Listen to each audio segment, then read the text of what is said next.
A Revolução Pernambucana de 1817. O papel dos maçons no levante pela liberdade.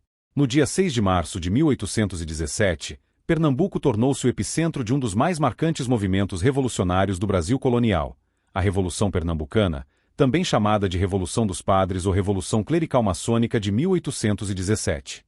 Este levante, de caráter republicano e separatista, foi conduzido por líderes pertencentes a diversos segmentos da sociedade, incluindo militares, intelectuais, religiosos e, notadamente, maçons.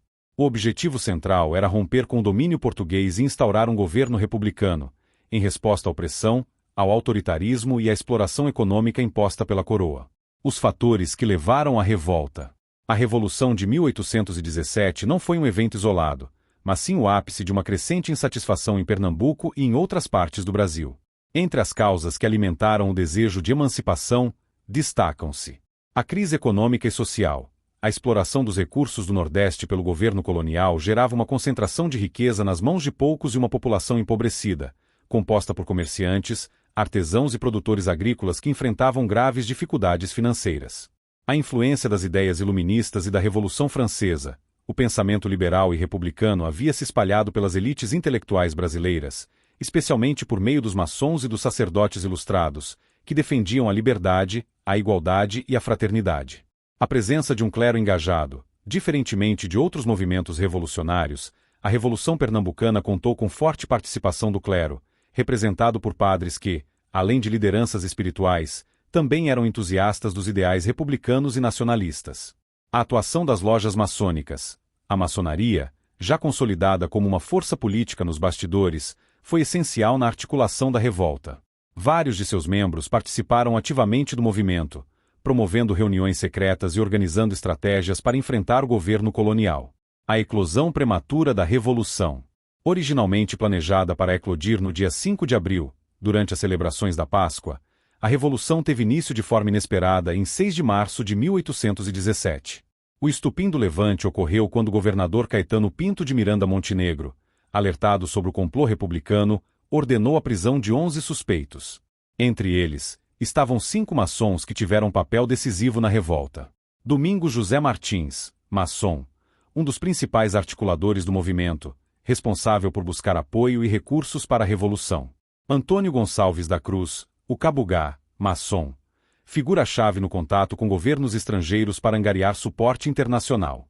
Padre João Ribeiro, maçom, um dos líderes ideológicos da Revolução, conhecido por seu discurso messiânico e fervor republicano. Capitão Domingos Teutônio Jorge, maçom, militar que aderiu à revolta e ajudou na sua organização tática. Capitão José de Barros Lima, o Leão Coroado, maçom, figura central do levante, foi ele quem desencadeou a revolução ao resistir à prisão e assassinar o brigadeiro português encarregado de capturá-lo.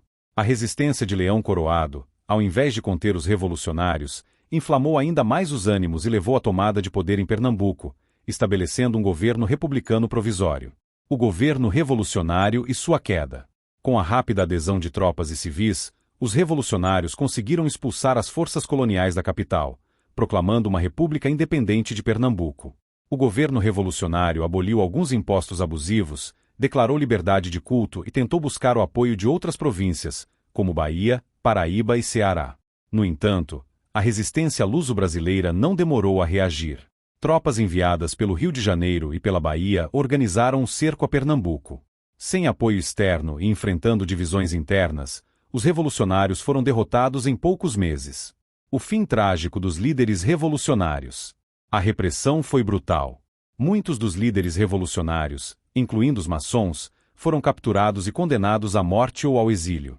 Domingos José Martins, um dos principais articuladores do movimento, foi executado. Padre João Ribeiro preferiu tirar a própria vida antes de ser preso. Outros líderes, como Antônio Gonçalves da Cruz e Leão Coroado, foram perseguidos e mortos, tornando-se mártires da causa republicana.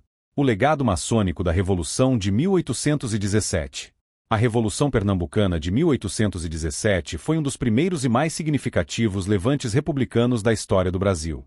Apesar da sua derrota, ela demonstrou a força do ideal republicano e influenciou movimentos posteriores, como a Confederação do Equador, 1824, e, mais tarde, a própria Proclamação da República, 1889. A participação dos maçons no movimento evidencia o papel ativo da maçonaria na luta pela liberdade e autodeterminação no Brasil. Muitos de seus princípios, como a defesa da igualdade, da justiça e da fraternidade, ecoaram ao longo da história republicana do país, consolidando a instituição como um dos pilares das revoluções que buscavam romper com o jugo colonial e monárquico. A Revolução de 1817, portanto, não foi apenas uma insurreição fracassada, mas um marco na luta pela construção de um Brasil livre e soberano, no qual a maçonaria teve um papel fundamental.